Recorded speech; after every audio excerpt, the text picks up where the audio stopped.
Hello, welcome back to another video. It's Lydia here. So today we're going to be talking about the absolute classic PlayStation 2. Now, pretty much everyone who's probably watching this video had a PlayStation 2 or had a friend who had a PlayStation 2, and you most definitely played on one as well. It was such a massive console, and for this reason, I really recommend starting off with the PlayStation 2 as a retro console if you want to start building up a retro collection. Now, why do I say the PlayStation 2? A lot of people are sort of, is it retro, is it not?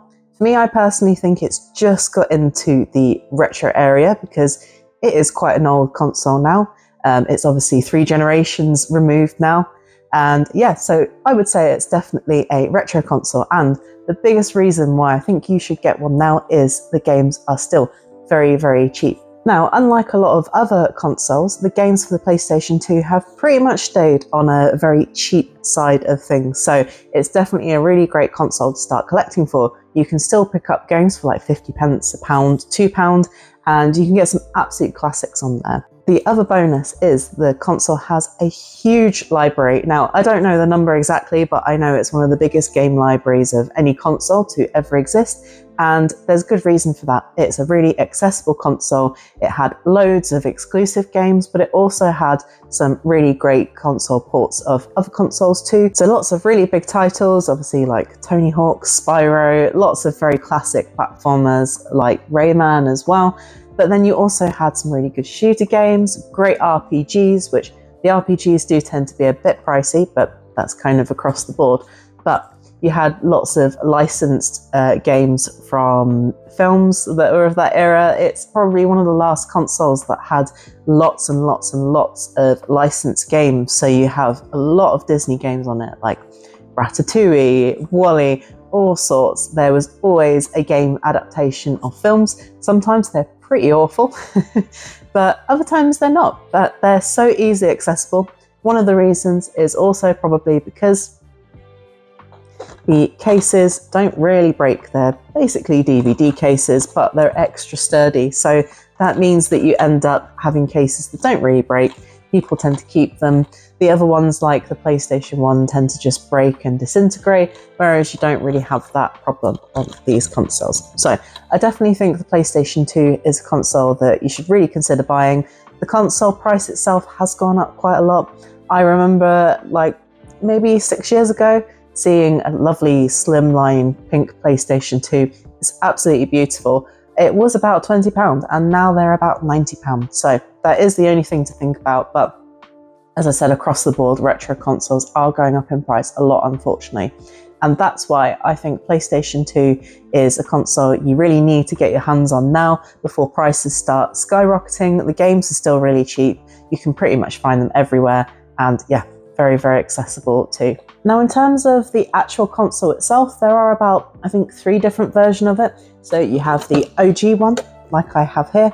This is personally my favorite one. You do have the Slim, and then you do have the Ultra Slim. I would say probably avoid the Ultra Slim unless there's a version that you really, really like. I have always found these to be a bit more sturdier. They feel much more weightier.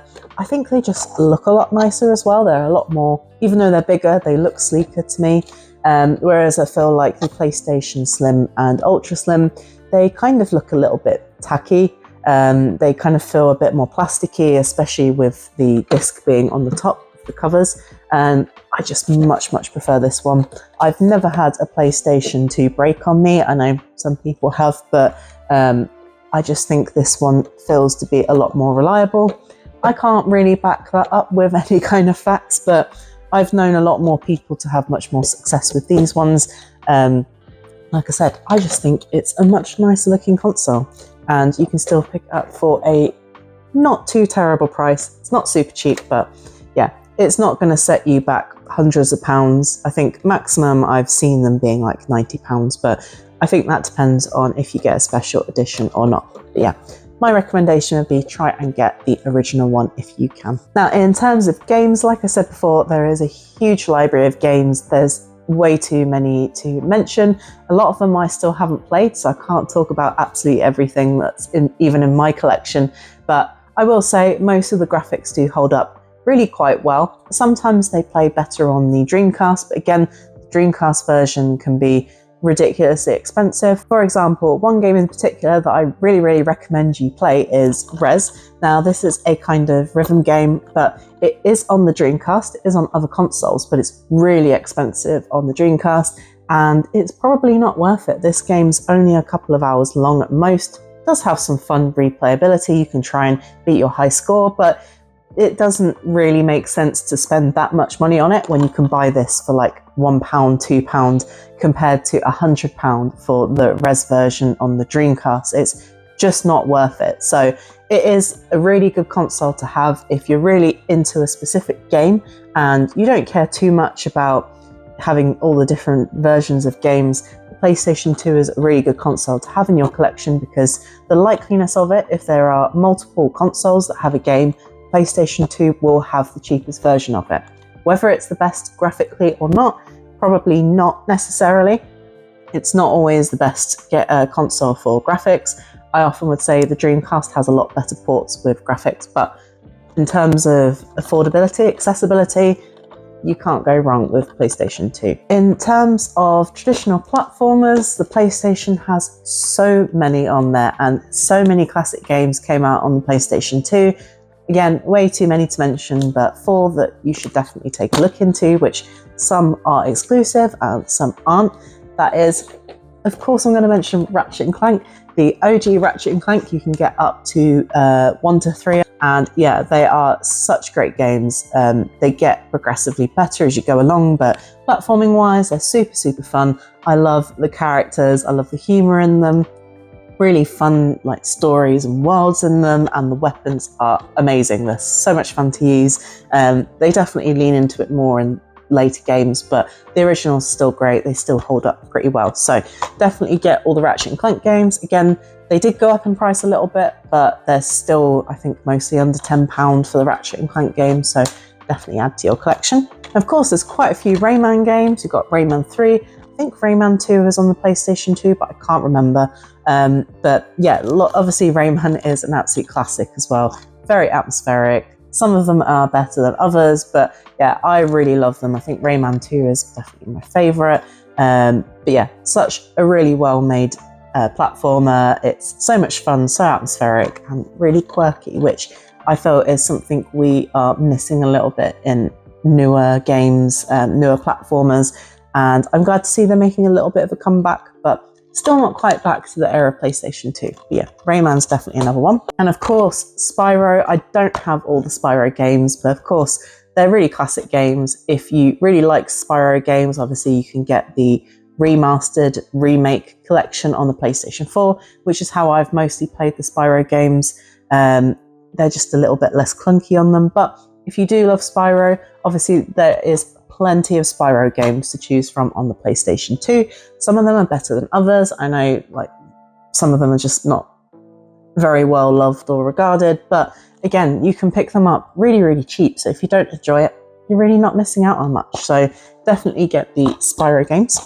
And then you have, this is a platformer that I feel people don't really talk about too much, but I think is a bit of an underrated gem, is the Jak and Daxter games. Now, there's quite a few of them. I think pretty much most of them on the PlayStation 2. You can get some of them on the PlayStation Vita as well, which is how I've mostly played them too. But yeah, super fun. They kind of remind me a little bit of Ratchet and Clank, maybe a little bit less crazy, but still has that lovely charm of sort of platformer shooter games. And yeah, definitely one to not miss. Again, not too pricey on the PlayStation 2.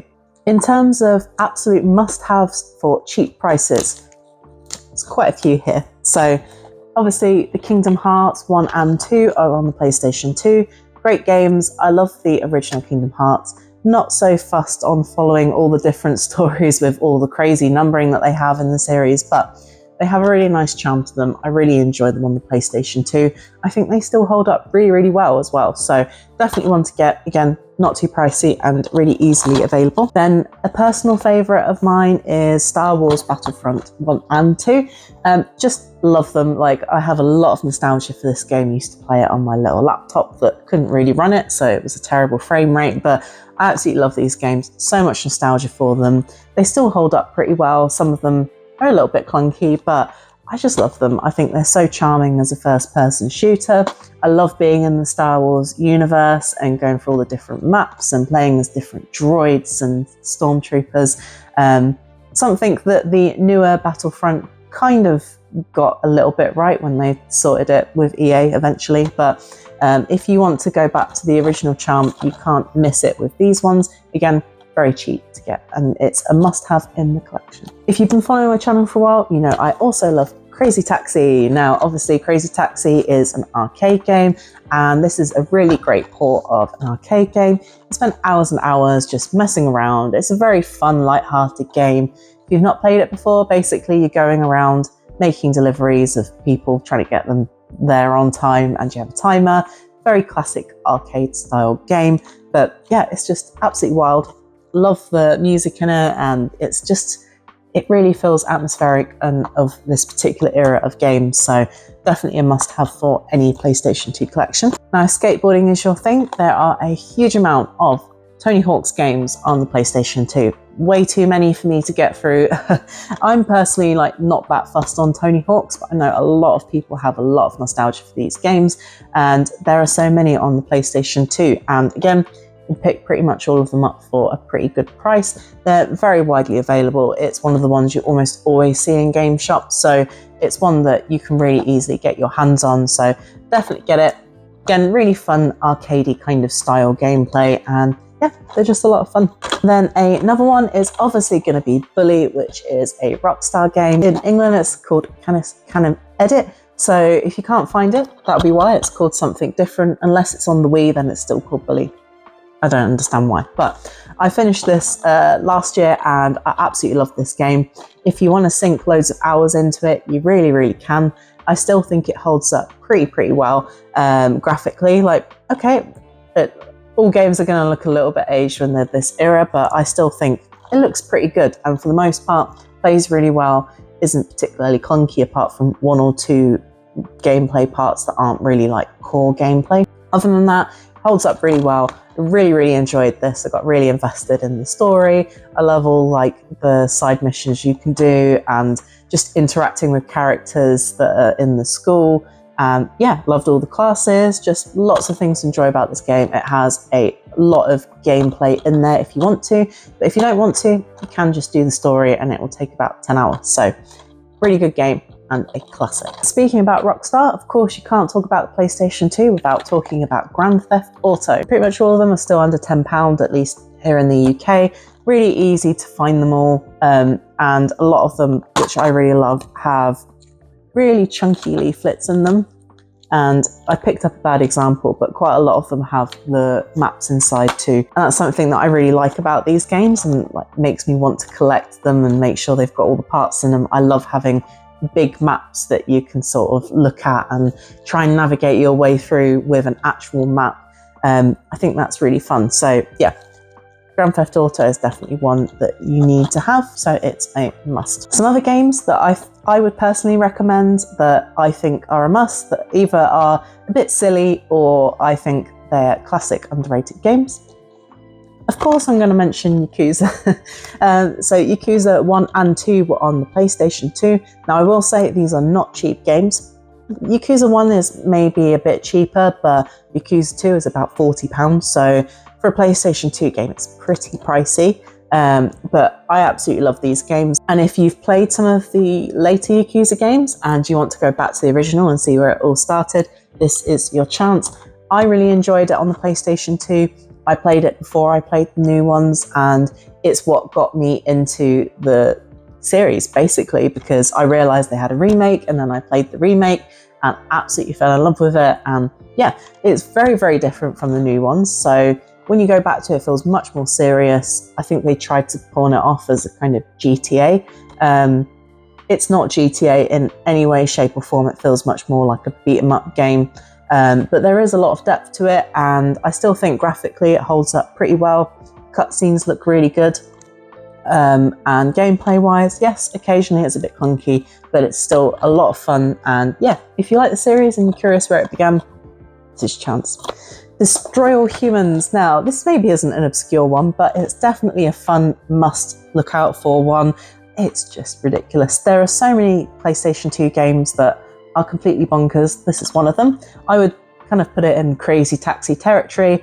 Basically, you're an alien. You can go around probing people, abducting them, all sorts of stuff. And it's just really fun. Like, is it the best game in the world gameplay-wise? Maybe not. But I just think it's kind of very indicative of the PlayStation 2 era. It's so much fun. There are so many fun experimental games, and this is one of them. So definitely a must pick up. And another one that I feel is very much of its era is The Sims Urbz. Now, there are so many Sims games on the PlayStation 2, varying in quality depending on what you get. Obviously, the console versions of Sims are never that great because they're quite watered down compared to playing on PC. I think the one that holds up best is actually the original Sims, just because graphically it just probably works much better. One of the ones that I do really enjoy and that I think is really fun and experimental, and I wish The Sims would go back to this kind of thing, is the Urbz.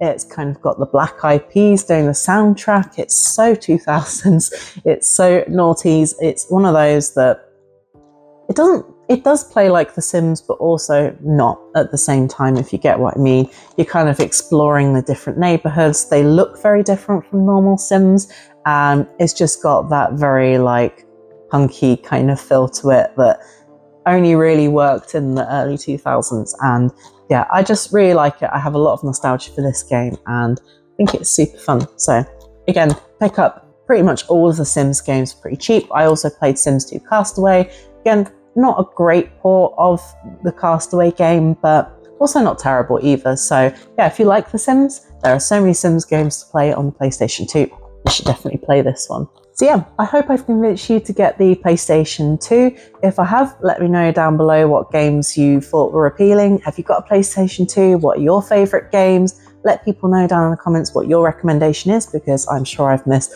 lots of things off the list. And like I said, limited amount of time, so I can't talk about everything, but please do leave your recommendations below. If you think there's anything that I should definitely pick up, then let me know that as well. Thank you very much for watching. Don't forget to click that subscribe button and follow me on all my social medias, which I'll leave down below.